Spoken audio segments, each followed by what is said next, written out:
যে নিজের আইডিকে রক্ষা করতে পারে নাই, সেই দেশের জনগণকে কিভাবে রক্ষা করবে? ফেসবুকে যেভাবে নারীদেরকে অবমাননা করা হয়, যেভাবে নারীদের যৌনাঙ্গ ছিঁড়ে ফেলতে চাওয়া হয়, সেটি তো আসলে তাদের সামষ্টিক যে মনোভাব পরিষ্কারভাবে বোঝা যায়। এখানে আমার মনে হয় কনফিউশনের কিছু নাই। যেই আমির নাকি নারীদের সম্মান করতে পারে না, সে কিসের আমির? যদি আমি কোনো ক্ষমতা থাকতাম তাহলে আমি এরকম আমিরকে আমি বহিষ্কার করে দিতাম। আইডি হ্যাকের যেই যুক্তি তো তারা আসলে দিতে পারেননি, এবং তারা আসলে যেই ঘটনার অবতারণা করেছেন সেটি কোনোভাবে আসলে বিশ্বাসযোগ্য না। এবং কথা হচ্ছে, একটা দলের সবারই বরগুনার ঘটনার পর জানেন, ডাকসুকে বলেছে বেশ্যাখানা। তাদের হচ্ছে নারী যেই টকশো বক্তা, তিনি বলছেন যে নারীরা যদি সংসদে যায় সেটা নাকি ট্রফি হবে।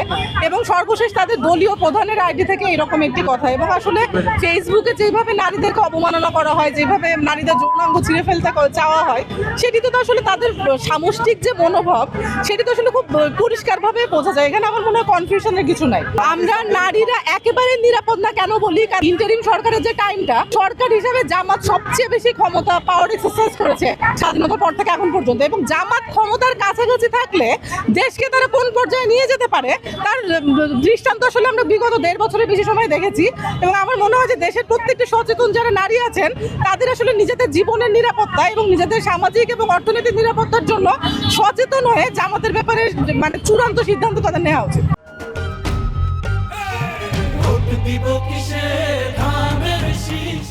মাত্র যে ঝাড়ু মারো প্রতিবাদটা আমাদের হলো, এটা মূলত হচ্ছে গিয়ে সেই সকল নারী বিদেশির ওপর যারা নাকি নারীদেরকে সম্মান করতে পারে না, যারা মেয়েদেরকে দমিয়ে রাখার চেষ্টা করে, মেয়েদেরকে তারা দাসী হিসেবে ঘরের মধ্যে বন্দি করে রাখতে চায়, তাদের বিরুদ্ধে। বিশেষ করে এই প্রতিবাদটা ছিল জামাতের সেই আমিরের বিরুদ্ধে, যেই আমির নাকি কর্মসংস্থান নারীদেরকে পতিতার সাথে তুলনা করে সেই নারীদেরকে পতিতা এবং বেশ্যা বলে সম্বোধন করেছে।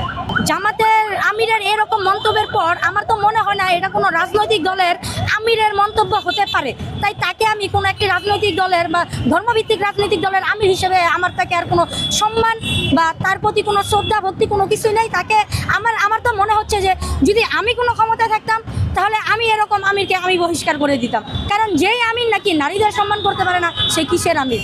সে কিসের রাজনৈতিক দলের নেতা? সে কিভাবে একটি দেশকে নারীবিহীনভাবে এগিয়ে নিয়ে যাবে? আমাদের বড় বড় যে মহিষী রয়েছেন তারা সকলেই কিন্তু নারী ছিলেন। এই বাংলার মাটিতে প্রীতিলতা সেনের জন্ম, এই বাংলার মাটিতে বেগম রোকেয়ার জন্ম, এই বাংলার মাটিতে সুফিয়া কামালের জন্ম। তারা তাদের কর্মের মাধ্যমে, কৃতিত্বের মাধ্যমে এই বাংলাদেশের গৌরবকে নিয়ে গেছেন উচ্চতর অনন্ত এক সিংহের মধ্যে।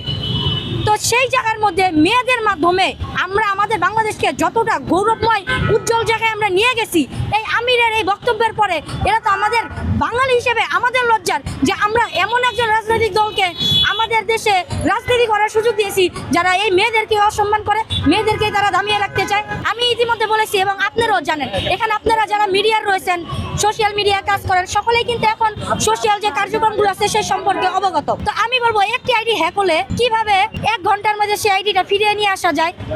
আর যদি আইডি হ্যাক হয়েও থাকে ওনার, তাহলে ওনার তো আরও সোশ্যাল মিডিয়া ছিল, সে সেখানে কেন সাথে সাথে বক্তব্য প্রদান করেন নাই?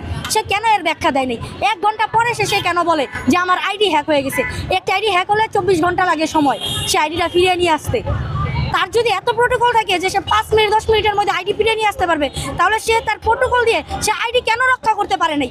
আর যে নিজের আইডিকে রক্ষা করতে পারে নাই, সেই দেশের জনগণকে কিভাবে রক্ষা করবে? এইসব বাহানা, ভণ্ডামি, আমির সাহেব আপনি এই নোংরামি ভণ্ডামির রাজনীতি বন্ধ করুন।